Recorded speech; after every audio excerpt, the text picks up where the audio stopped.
1월 24일 월요일입니다. 알기세 12번째 시간으로 오늘은 영적 세계의 창조와 물질 세계의 창조에 대해서 말씀을 나누도록 하겠습니다. 이 전 시간에 살펴본 내용들을 간단히 정리하고 넘어가려고 합니다. 창조란 무엇이냐, 창조에 대해서. 창조의 시기는 언제냐 하면 태초입니다. 이 태초가 창조 사역의 시작을 말해주고 있습니다. 그 전에는 영원이라는 것이 있어서 영원. 그 영원은 어떤 시간의 흐름을 잴 수가 없는 그런 영원을 말합니다. 이제 그랬다가 천지 창조가 시작되어질 때 그때에 태초라고 하는 말이 나오고 그때부터 시간이 창조되어진 겁니다. 그래서 이 창조라고 하는 것은 하나님이 창조하신 시간도 창조물이에요. 창조 안에서 하나님께서 지으신 모든 것들이 공간에 자리 잡고 있게 되어졌다, 진행되었다 이렇게 말할 수 있겠습니다. 창조의 성격은 무에서 유를 만들어내시는 일이죠. 아무런 재료 없이 기존에 재료가 있었던 것이 아닙니다.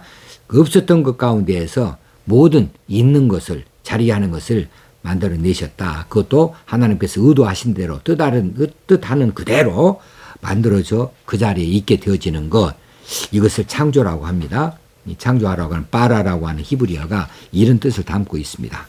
창조의 방법은 뭡니까? 말씀으로지요. 말씀으로 창조하셨다. 하나님이 이르시되, 이것은 하나님 말씀을 이야기하고 있어요. 하나님께서는 말씀에 무한한 힘을 동반시켜 주셔서 만물을 발생하게 창조해 내셨습니다.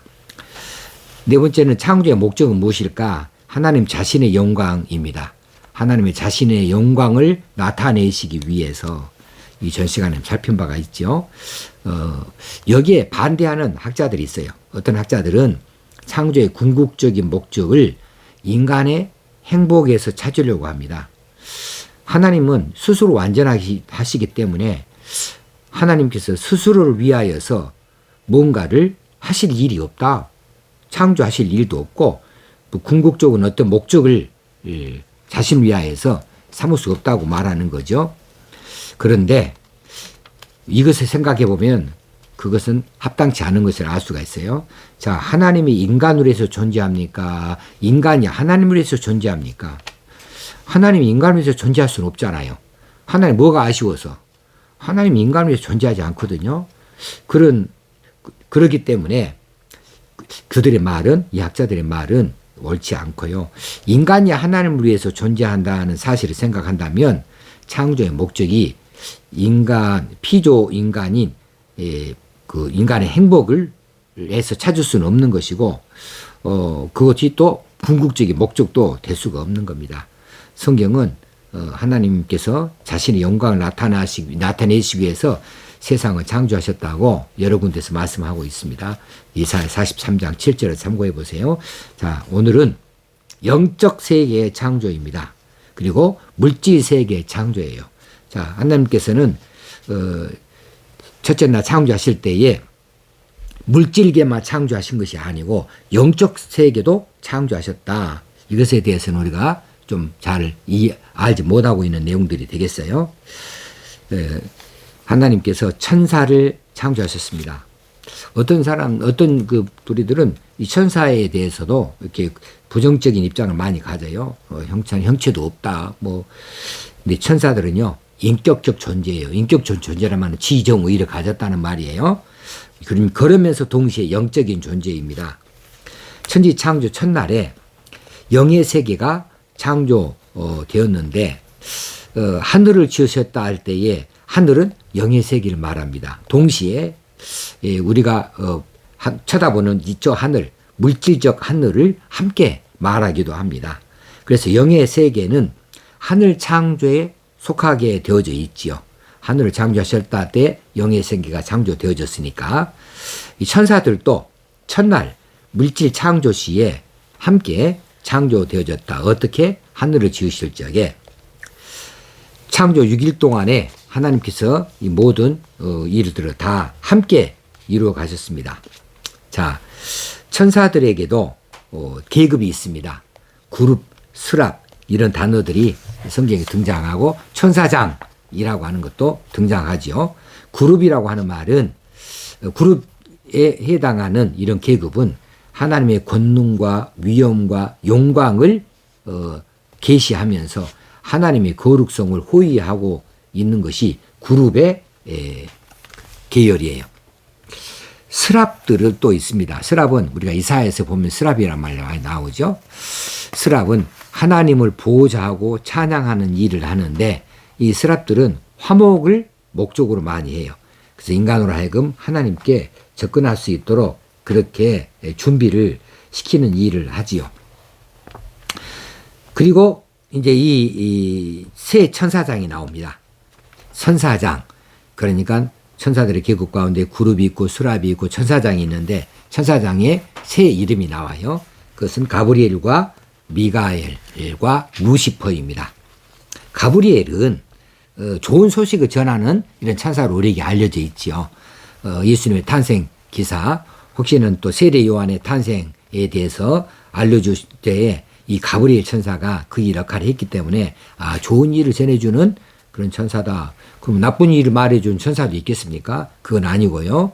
아무튼 이 천사가 하나님의 신분을 끊어서 신적 계시를 인간들에게 전달하는 일을 한다. 그리고 그 일에 대해서 그 계시를 해석해 주기도 한다.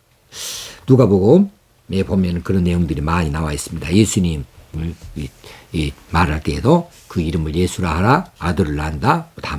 그리고 세례 요한의 탄생을 사가랴에게 말해줄 때에도 나는 하나님 앞에 서 있는 가브리엘이라 이 좋은 소식을 전하여 네게 말하라고 보내심을 받았느니라 해서 세례 요한이 이 출생에 대하여서 알려주는 역할을 하지요.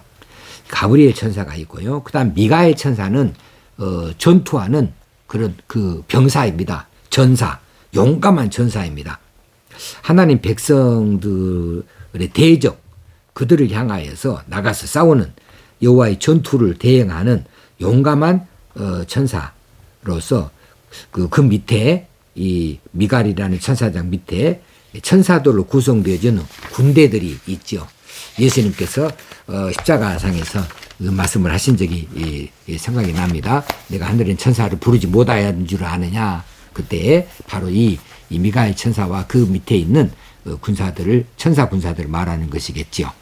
자, 그 다음에 이제 이 두 천사들, 이 가브리엘 천사와 미가엘 천사, 이 천사들, 원래가 천사들이 이 일은 뭐냐 하면, 하나님을 곁에서 계속적으로 하나님을 찬양을 하는 일이고, 하나님의 그 계시를 세상에 전해주기도 하고, 그렇죠. 그리고 또 구원받은 자들을 보호해요. 그리고 교회 안에 머물러 계시고 또 성도들이 죽으면 아브라함의 품으로 인도하기도 합니다. 누가복음 16장 22절에. 그리고 하나님의 특별 계시를 전달하기도 하고 하나님의 축복을 전달하기도 하고 그리고 하나님의 대적들에 대한 심판을 집행합니다. 이거 미가엘 천사가 하겠죠. 예. 그리고 이제 마지막 천사장 루시퍼가 남았습니다. 루시퍼도 원래는 좋은 천사였어요. 천사장, 선한 천사장인데 루시퍼가 타락을 했습니다. 그래서 악한 천사가 되어버렸습니다. 그래서 천사들 중에는 하나님을 대적하고 하나님의 일을 방해하기를 즐겨하는 이런 악한 천사도 생기게 된 것이죠. 원래는 선하게 창조되어졌지만 그들의 본래의 위치, 지위를 지키지 못해서 악한 천사로 전락했으니까 하나님 탓이 아니에요. 그들의 탓이에요. 자, 루시퍼 천사장은 원래 예배와 찬양을 담당했어요. 얼마나 소중한 임무를 부여받았습니까? 그런데 타락해가지고 사탄이 되어졌어요. 그리고 이 사탄이 예배를 담당했던 이 루시퍼가 타락하여서 사탄이 되어졌다. 이 사탄은 하나입니다. 딱 하나예요. 복수형이 아니고 사탄들은 없어요. 사탄 하나예요. 왜? 루시퍼 천사장 하나니까. 이 루시퍼가 나중에 타락해서 사탄이 됐으니까. 그러면 이 사탄은 또 누구냐 하면은 죄의 창시자죠. 죄를 짓게 하는. 그래서 사탄과 그 추종자들, 사탄도 또 추종자가 있습니다. 그래, 이 귀신들이고 마귀들이 이제 바로 그 추종자들입니다. 그래서 귀신은 많아요, 수가. 또, 마귀도 또 수가 많아요. 사탄은 하나이지만 그들은 함께 하나님을 반항합니다. 하나님의 권위에 그들이 도전했어요. 하나님을 반항하고 하나님 권위에 야망을 품어서 하나님과 같아지려고 하지 않았을까라고 하는 것으로 추정할 수가 있어요. 왜냐하면 하와를 유혹할 때에 하나님과 같이 되어진다 이렇게 유혹을 하고 있거든요. 그런 것을 봤을 때는 이 사탄이 그렇게 타락하였던 것이 아니었는가 이렇게 추정해 볼 수 있는 거죠. 근데 사탄도 지혜와 능력이 있어요. 그래서 인간이 가진 것보다는 더 뛰어날 수가 있어요. 초인간적일 수가 있습니다. 사탄의 목표는 무엇이냐 하면 그들이 하나님 나라를 파괴하고 그들 힘을 모아가지고 자기 왕국을 세우고자 하는 거예요. 그래서 예수 그리스도의 왕국이 세워지는 것을 극도로 싫어해요. 그래서 절대 방해해요. 그리고 선택받은 자들, 그들을 어떻게 해서든지 끌어내리려고 하고 미혹해서 죄를 짓도록 만들려고 해요. 그래 이 사탄과 그 추장자들, 마귀들, 그들이 이 하나님의 자녀들, 선택받은 하나님의 백성들을 육체적으로 고통스럽기도 합니다. 병에 들기도 하고 종교적으로 핍박하기도 하고 정신적으로 혼란을 일으키기도 하고 도덕적으로 불결하게 그렇게 만들어내는 이런 그 미혹을 해요. 이런 간악한 방법으로 범죄하도록 이렇게 미혹을 해요. 이렇게 사탄과 추종자들이 그렇게 애를 쓰지만 그러나 그대로 안 될 겁니다. 계시록 20장에 보면은 그렇게 안 된다고 돼 있어요. 그들은 결국 영원한 불못, 지옥을 말합니다. 거기에 던져질 것이다. 이렇게 말씀하고 있습니다. 이제 물질 세계의 창조입니다. 이것은 우리가 좀 잘 알죠. 며칠간 창조하셨나요? 6일 동안에. 출애굽기 31장 17절에 나 여호와가 엿새 동안에 천지를 창조하고 제7일에 쉬어 평안하였음이니라. 6일간 사역했어요. 엿새 동안. 근데 이 엿새 동안이 이제 얼마만큼의 길이의 시간이냐, 이것은 이제 말들이 많은 거예요. 그래서 하나님께서 천지를 창조하실 때 첫째 날, 이날도 둘째 날, 이날도 오늘날과 같은 똑같은 하루일까? 거기에 대해서 의문을 갖는 학자들이 많습니다. 그래서 그 창조의 날들을 진화론자들은, 혹시나 지질학자들은 시간적으로 오랜 시간이다. 뭐 몇천 년, 뭐 이렇게 몇만 년 막 이렇게 말해버려요. 그 하루는 오늘날 하루하고 완전히 다르다. 이렇게 말하고 있는데 우리는 그것을 따르지 않습니다. 우리는 어떻게 따르냐 하면 엿새 동안 하루가 오늘날 하루하고 똑같다. 이렇게 인정을 해요. 그렇게 생각을 해요. 문자적으로 그렇게 똑같다. 왜냐하면 첫째 날, 둘째 날 이렇게 말씀을 성경에 나와 있는 그 히브리어 단어, 이 날이라고 하는 단어가 욤인데 욤. 이 욤의 개념을 보게 되면 근본적으로 정상적인 날을 말해요. 정상적인 하루를 말합니다. 욤이. 특별하게 말하지를 않아요. 그래서 이 문맥이 다른 어떤 해석을 요하지 않는 한은 본래의 욤이 가지고 있는, 욤이라는 단어가 가지고 있는 의미 그대로 해석을 하고 이해해야 된다라고 하는 거죠. 그러므로는 아침이 되고 저녁이 되고 아침이 되니 첫째 날이더라. 저녁이 되고 아침이 된다? 이런 말들이 반복하고 있잖아요. 첫째 날부터 시작해서 이것을 생각해 본다면 저녁이 되고 아침이 되니 이것이 이 태양이 창조되어지기 전에 이미 첫째 날도 그런 일이 있었고 둘째 날도 그런 일이 있었어요. 그래서 이것은 날이라고 하는 이 단어의 해석을 할 때 문자적으로 해석하는 오늘날과 똑같은 24시간 하루로 해석을 한 것이 옳다고 지지해 주는 것이다 라고 이렇게 우리가 생각하는 거죠. 그리고 이제 앞에 3일, 전 3일, 후 3일 이렇게 나누는데 후 3일은 넷째 날, 다섯째 날, 여섯째 날이 후 3일이고 전 3일은 첫째 날, 둘째 날, 셋째 날을 말합니다. 자, 후 3일은 해와 달과 별들이 생겨나게 되어졌어요. 후 3일에는 이 하루의 개념이 분명해져 버리는 거죠.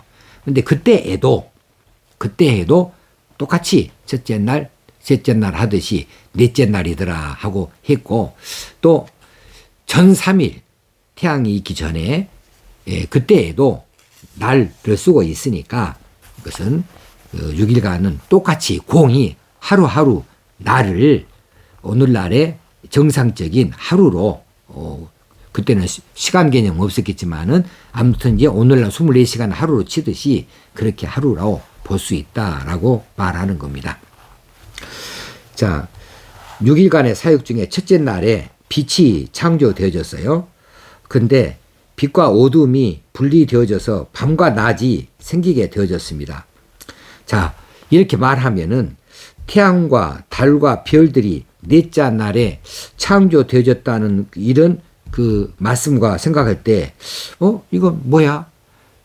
태양이, 달이, 별들이 빛을 우리에게 던져줘서 이제 그때 빛이라고 이런 것이 있는데 첫째 날 이미 빛이 있었는데 이게 무슨 소리야? 이렇게 모순되게 생각할 수 있거든요. 그런데 그 첫째 날에 빛이 창조됐다 할 때에 그 창조는 빛 자체가 아니라 빛을 운반하는 운반체였다는 사실이죠. 빛을 운반하는 운반체. 근데 그것도 빛이라고 말하고 있고, 이제 넷째 날에 해와 달과 별들이 있는데 잘 아시는 대로 달과 별은 스스로 발광체가 아닙니다. 태양의 빛을 받아서 반사해서 우리에게 보여주는 것이지요. 태양만, 해만 발광체인데 이 발광체도 빛을 운반해 주는 것이 우리에게 있지 않았다면 우리에게 전달이 안 됐을 거예요. 그런 개념에서 첫째 날에 빛이 창조됐다를 이 태양의 빛으로 혼돈해서는 안 됩니다. 그걸 혼돈해버리면은 이제 모순이 돼버려요. 첫째 날과 넷째 날이. 그걸 잘 살필 수 있어야 되겠습니다. 둘째 날의 이유는 무엇이냐 하면 분리하는 일입니다. 궁창을 하늘이죠. 하늘을 만들고 물이 궁창 위의 물과 아래의 물로 나누도록 하는 일을 하셨고, 셋째 날에도 분리해요. 바다와 땅이 분리되어졌습니다. 그리고 풀과 나무와 식물들이 창조되어졌고요. 그리고 그 씨 맺는 나무, 꽃이 없는 나무와 채소와 열매 있는 나무들이 땅에서 자라나게 하셨습니다. 넷째 날에 태양과 달과 별을 만드셨고, 그래서 낮과 밤을 나누고 또 기후와 상황의 징조를 나타내셨고, 계절과 날과 연안에 계속된 것들을 결정해 하시도록 그렇게 했습니다. 다섯째 날의 사역은 공중과 물속에 있는 새, 물고기 이런 것들을 창조하셨고요. 마지막 날에는 여섯째 날에는 이제 인간을 창조하셨고, 그다음에 동물들을 창조해 주셨습니다. 그리고 일곱째 날에는 모든 것을 다 끝마치시고 쉬셨다. 그리고 창조 사역들을 보고 즐거워하셨다. 이렇게 창조 사역을 하신 것을 우리에게 말씀해 주고 있습니다. 이 말씀들은 진화론자들의 이 말하고는 완전히 다른 예제입니다. 우리 진화론은 따로 말씀드리지 않겠습니다. 이거 누가 결코 받지 않냐는 것이니까 우리는 창조론을 믿습니다. 하나님의 창조를 잘 믿음을 받아들이고 이 위대한 창조를 하신 하나님, 그분께 우리 삶을 맡겨두고 그분의 영광을 드러내는 삶을 사는 것이 창조 목적이다 아셔서 하나님의 영광을 드러내는 하루하루를 잘 살아갈 수 있도록 우리가 다짐하십시다. 감사합니다.